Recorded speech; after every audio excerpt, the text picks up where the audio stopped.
चुनाव में 5 महीने दरअसल लाडली बहना योजना जो अनाउंस किया गया उसका बड़ा फैक्टर दिखा गया। बीजेपी की बम्पर जीत के पीछे महिला वोटर्स जो जीत की गारंटी बनती चली जा रही हैं। मैनिफेस्टो में लाडो लक्ष्मी योजना का बड़ा फैक्टर यहां देखा गया, जिसका असर बीजेपी लगातार सबसे बड़ा दल बनकर यहां पर उभरी हुई है। और चुनाव से पहले लाड़की बहन योजना महाराष्ट्र में भी बीजेपी को इसका फायदा मिला।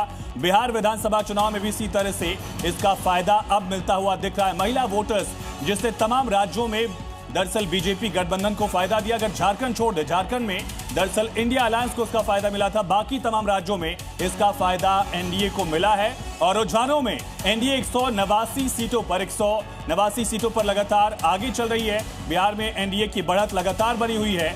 बिहार के रुझानों में एनडीए को बहुमत और बंपर बहुमत कहना होगा, 2/3 से भी बड़ा आंकड़ा जो है वो दिख रहा है। और जैसा प्रत्युष आपने बताया कि तेजस्वी यादव लगातार पिछड़ रहे हैं, 4 राउंड की गिनती हो चुकी है और उसके बावजूद ऐसी सीट जो पारंपरिक तौर से आरजेडी की रही है, ऐसी सीट जहां से लालू यादव भी रिप्रेजेंटेटिव रहे हैं, उस सीट पर तेजस्वी यादव का पिछड़ना बहुत कुछ बयां करता है। मैथिली ठाकुर अपना पहला चुनाव लड़ रही है, युवा है, 25-26 साल की उम्र, वो लगातार अपनी सीट जीतती हुई दिख रही, मार्जिन उनका बढ़ता हुआ जा रहा है। राघोपुर से लेकिन तेजस्वी यादव पीछे और दोनों ही लालू के दोनों लाल पिछड़ते हुए दिख रहे हैं। एक तरफ राघोपुर में तेजस्वी पिछड़े, तेज प्रताप भी इसी तरह पिछड़े हुए हैं। और छपरा सीट से खेसारी लाल पीछे चल रहे हैं। खेसारी लाल यादव जो कि आरजेडी के उम्मीदवार हैं, छपरा से उनको आरजेडी ने टिकट दिया था, जाने माने भोजपुरी के गायक और कलाकार हैं, वो छपरा सीट से पिछड़ते हुए नजर आ रहे हैं। और इस वक्त शोभना और अखिलेश का मैं रुख करूंगा, उनके साथ कुछ मेहमान जुड़े हुए हैं। अखिलेश, शोभना, ओवर टू यू। बिल्कुल, और देखिए ये जो बड़ी तस्वीर आई है, अभिज्ञान हमारे साथ बने हुए हैं। अभिज्ञान, बहुत लंबा चौड़ा पत्रकारिता का आपका अनुभव है और आप थे नहीं जिस समय मैं ये कह रही थी कि इतना तो शायद बीजेपी और जेडीयू ने नहीं सोचा होगा जो आंकड़ा ये 188 पहुंच रहा है।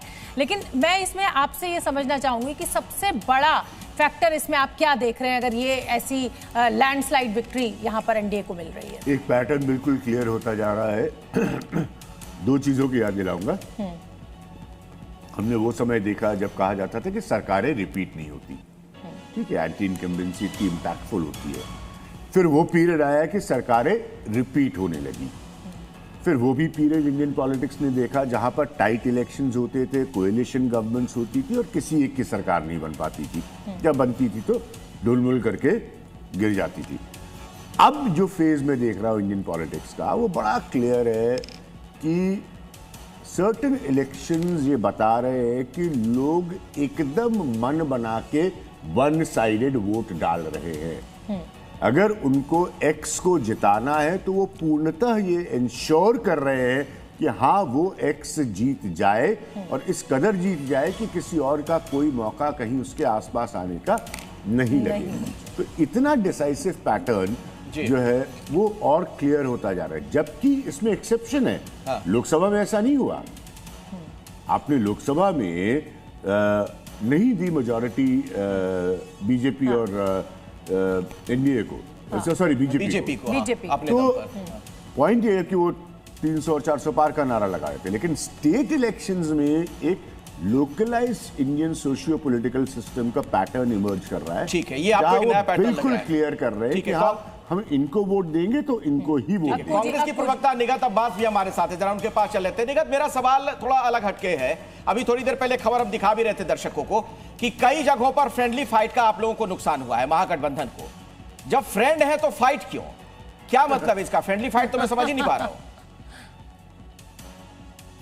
नहीं, देखिए, कुछ सीटों पे कुछ ये ना रीजनल फैक्टर्स भी होते हैं, कुछ विधानसभा स्पेसिफिक होते हैं, कुछ जगहों पर हमारे जो कैंडिडेट्स हैं वो स्ट्रांग हैं और कुछ सीट्स पर आरजेडी के जो कैंडिडेट्स हैं वो स्ट्रांग हैं। तो ये तो एक कलेक्टिव डिसीजन था और इसमें कोई लड़ाई झगड़ा का फायदा मिलना चाहिए ना निगत जी, कि नुकसान हो जाए उसका। अगर कोई कैंडिडेट आपके गठबंधन का बड़ा मजबूत है किसी इलाके में तो उसका फायदा मिलना चाहिए था आप लोगों को। आपस में ही लड़ गए।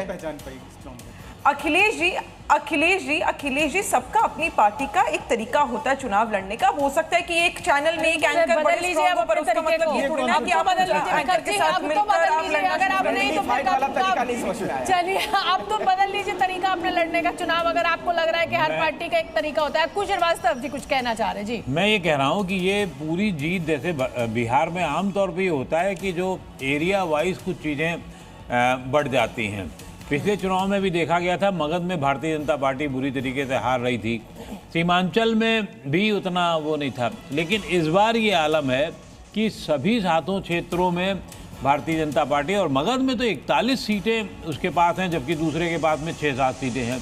तो ये परिवर्तन की वजह क्या, एक कोई तो वजह होती है, वो वजह मुझे लग रहा है महिलाओं और महिलाओं के साथ साथ उनके प्रभाव से, क्योंकि कोई भी परिवार जो है उड़ के नहीं आता है। ऐसा नहीं हो सकता कि महिलाओं का वोट मिल गया तो उसके साथ में उसके बच्चों का, उसके मर्द का, और वो भी महिलाओं की चलती भी है। हाँ, चलती हर जगह चल रही है, यहाँ पे भी आपकी चल रही है, यहाँ पे भी चल रही है, लेकिन वो पूरा काम में आया। मुझे लग रहा है वो फ्रेज, वो चीजें, और उसमें जाति भी जो है वो टूटी है।